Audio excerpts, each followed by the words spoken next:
বায়ু দূষণের প্রধান কারণগুলো হলো বিদ্যুৎ উৎপাদন কেন্দ্র, শিল্প কারখানা এবং যানবাহন থেকে নির্গত কার্বন মনোক্সাইড, সালফার ডাইঅক্সাইড এবং নাইট্রোজেন অক্সাইড অন্যতম প্রধান কারণ।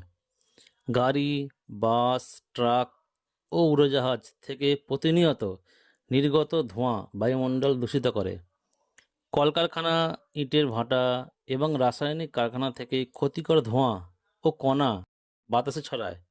কৃষিতে ব্যবহৃত সার, কীটনাশক এবং ফসলের অবশিষ্টাংশ বা খড় পোড়ানো থেকে প্রচুর পরিমাণে ধোঁয়া নির্গত হয়।